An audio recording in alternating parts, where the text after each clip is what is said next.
When I said with a heart full of joy, "Daughter, I am so happy about your wedding tomorrow," my daughter fell silent and my son-in-law laughed. The wedding took place a week ago. The money I had given for the celebration of their dreams disappeared into their pockets. A week later, they returned, begging for forgiveness, and I coldly said, "Get out of here." They were devastated.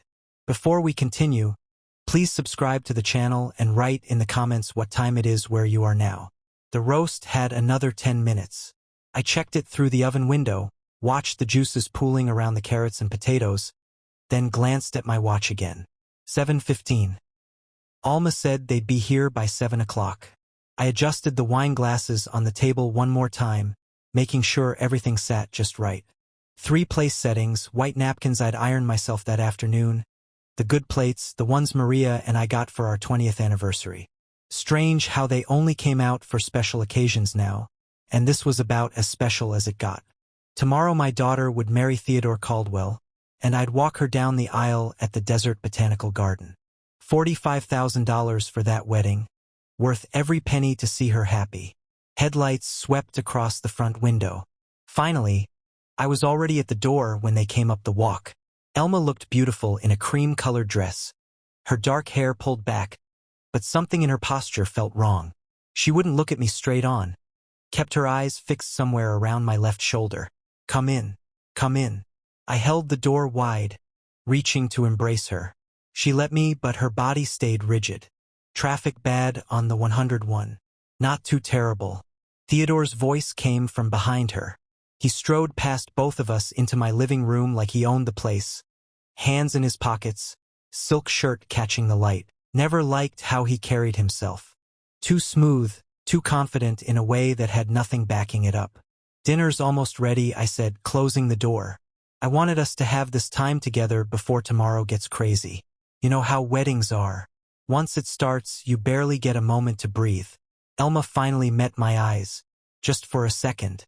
What I saw there made my stomach drop. "Dad, the wedding was a week ago, Sylvester." Theodore examined his fingernails, casual as discussing the weather. "Small private ceremony in Sedona. We decided to keep it intimate.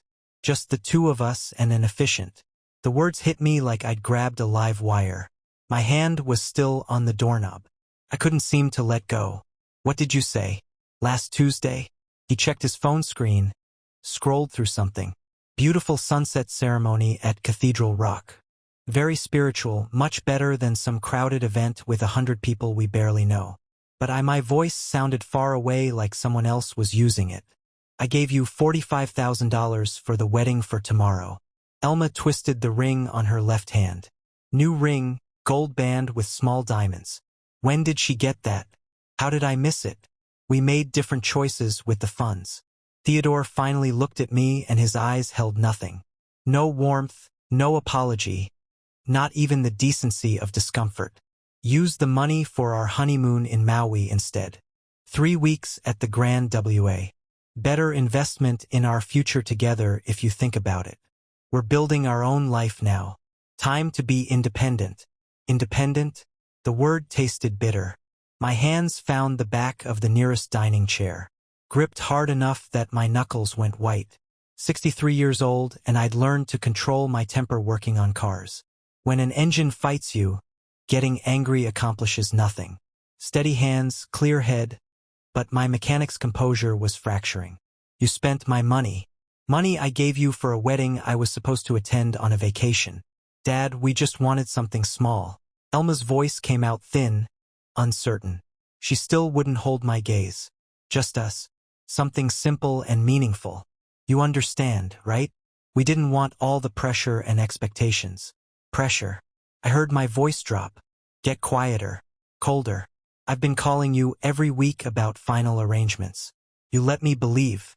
You both let me believe. We planned to tell you tonight." Theodore shrugged. Actually shrugged like he'd forgotten to pick up milk at the store.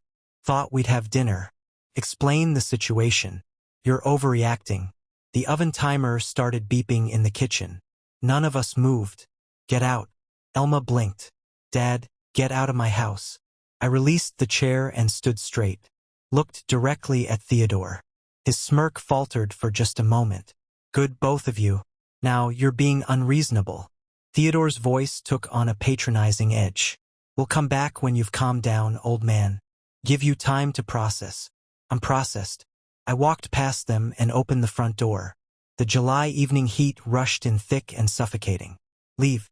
Elma moved first, hurrying toward the door with her head down. She paused at the threshold, opened her mouth like she wanted to say something. I waited. She closed her mouth and walked out. Theodore took his time, checking his phone again as he strolled toward me. This is childish, Sylvester. We're family now. You'll get over it. I said nothing, just stood there holding the door until he finally walked through it. I watched them get into Theodore's Tesla, watched the headlights snap on, watched them back out of my driveway and disappear down the street. Then I closed the door, locked it. The deadbolt sliding into place sounded very loud in the sudden silence. The dining room table still held 3 place settings. The wine I'd opened to breathe sat untouched. In the kitchen, the oven timer continued its insistent beeping. I walked past it all toward my home office at the back of the house, leaving the roast to burn. The filing cabinet's bottom drawer stuck like it always did. I gave it the practice jerk that popped it loose, pulled out the accordion folder marked Alma Financial. My desk lamp made a small circle of light in the dark office. I hadn't bothered turning on the overhead fixture. Didn't need it. The folder held everything. Every bank statement, every canceled check, every wire transfer confirmation from the past 15 years. I spread them across my desk in rough chronological order, then turned on my computer. The screen's glow hurt my eyes for a moment before they adjusted. College tuition first, Arizona State, 4 years. I pulled out the bursar's office statements, the semester payment confirmations, $28,000 for in-state tuition, room and board, books and supplies. Study abroad program to Spain her junior year that was $12,000 by itself. Total $120,000 give or take. I opened a new spreadsheet, started entering numbers. After graduation came the startup dream. Elma wanted to launch a marketing consulting firm. She'd been so excited on the phone, talking fast about social media strategies and brand positioning. I'd driven to her apartment in Tempe, sat at her tiny kitchen table while she showed me the business plan on her laptop. Professional-looking document, charts, and projections. She needed $80,000 for operating costs while she built her client base. The business lasted 14 months. I found the wire transfer receipt dated March 2019. $80,000 straight from my business account to hers. Found the apologetic text message from October 2020. Dad, I'm closing the company. Market's too competitive. Love you. Thank you for believing in me. I entered it in the spreadsheet. Column for date, column for amount, column for purpose. Next came the Audi. She'd called me on a Saturday morning 2 years ago. Her old Honda had died. Transmission gone. Not worth fixing. Could I help with a down payment? Just enough to get her into something reliable. I'd driven to the dealership with her, watched her fall in love with the silver A4. Signed as co-buyer when her credit couldn't handle it alone. $35,000 financed through Chase. I'd made every payment since. The numbers kept adding up. Rent assistance $2,200 a month for 3 years. She'd moved to a nicer place in Scottsdale after Theodore entered the picture. Said it was important for her professional image. I quietly paid her landlord directly. Automatic transfer on the first of every month. 120 plus 80 plus 35. I muttered, reaching for my calculator. My coffee had gone cold in its mug, but I took a sip anyway.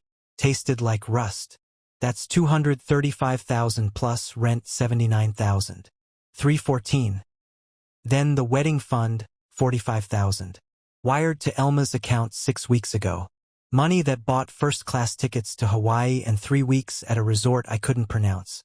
I logged into my online banking, pulled up the joint account, the one I'd set up last year after Elma mentioned she worried about emergencies.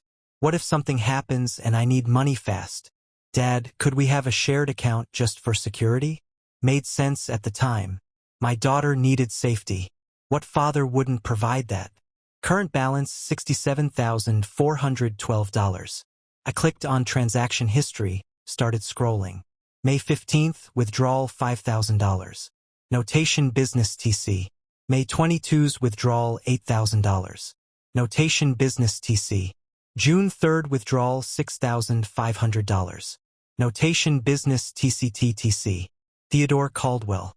My hand stopped moving the mouse. I just stared at the screen, watching the blue light reflect off my reading glasses. Every withdrawal since April carried those initials, some smaller, 1,500 here, 2,000 there, others larger, the biggest, 12,000 on June 28th. I clicked back through 3 months of history, started adding up Theodore's extractions from the account my daughter had access to, the account I'd funded for her security. $43,000 gone, funneled through Alma into Theodore's pockets. Dad, Theodore has an amazing real estate investment opportunity. Her voice played in my memory, bright and hopeful. That phone call in April. Could you transfer some funds to the account just until his commission check clears? 2 weeks tops. 2 weeks had turned into 4 months of systematic drainage. I pulled more files. Every document told the same story. Every email I'd saved. Dad, you always said you'd support my dreams. Dad, I promise this time will be different. Dad, I'll pay you back when things stabilize. My legal pad sat blank beside the keyboard. I picked up a pen, started writing. Not emotions, not anger, just facts, categories, and totals. Education, $120,000. Business. Investment, $80,000. Vehicle, $35,000. Housing, $7, $9,200. Wedding fund, $45,000. Joint account withdrawn by TC, $43,000. Miscellaneous medical travel gifts, $9,800. Grand total, $412,000, or $412,000. I sat back in my chair, removed my glasses, rubbed my eyes with the heels of my hands. Just once, I let myself feel the full weight of it, the betrayal, the calculated manipulation. My daughter, my only child, the little girl I'd raised alone after Maria died, had hollowed me out like rust eating through a car frame. Then I put my glasses back on, picked up the pen again. The mechanic in me understood. When something's broken beyond repair, you don't keep pouring money into it. You cut your losses. You salvage what's salvageable and let the rest go. New page on the legal pad. Header. Action items. Close joint account. Monday morning. Remove Elma from Wells Fargo Access Monday morning. Cancel automatic rent payment Monday. Revise will schedule with attorney this week. Remove Elma as beneficiary. Life insurance retirement accounts. Business succession. Call Martin Ashford Ruthie Estate Planning. I opened a new browser tab. Typed estate attorneys Phoenix, Arizona. The search results filled my screen. I started clicking through, reading reviews, checking credentials. Opened another tab for trust lawyers, another for asset protection specialists. My browsing history grew. How to legally disinherit adult child Arizona. Revocable trust requirements. Protecting business assets from family claims. The clock in the corner of my screen read. I wasn't tired. My mind was working with a clarity I hadn't felt in years. Each thought clicking into place like a perfectly calibrated torque wrench. Another page in the legal pad. I started listing names from the search results. Firms that specialized in family law, estate planning, asset protection. Next to each name, I wrote the earliest appointment time their websites listed. My phone sat dark on the desk. No calls from Elma. No apologetic texts. No, Dad, can we talk? She'd made her choice. Chosen Theodore, chosen the money, chosen to let her father believe in a wedding that never happened, while she drained his accounts behind his back. I pulled up my email, started composing drafts, subject lines only to be finished in the morning when business hours started, joint account closure request, beneficiary change forms, urgent estate planning consultation. Through the window behind my computer, the sky had started shifting from black to deep purple. Dawn coming. Phoenix waking up. The bank on Camelback Road opened at 8. I had 4 hours to shower, dress, organize my documents. I looked at the legal pad, at the action items, at the browser tabs still glowing with attorney websites, at the spreadsheet showing $412,000 in a single damning column. You want independence? I said it quietly to the empty office, to the darkness, To the daughter who wasn't there to hear it. You'll have it. I saved the spreadsheet as evidence. Excel's and started creating a new folder on my desktop. Time to treat this like any other business problem. Methodical, strategic, no emotion, just execution. The untouched dinner still sat on my dining room table. I could smell it from here, the roast now cold and congealed. I'd deal with it later. Right now I had work to do.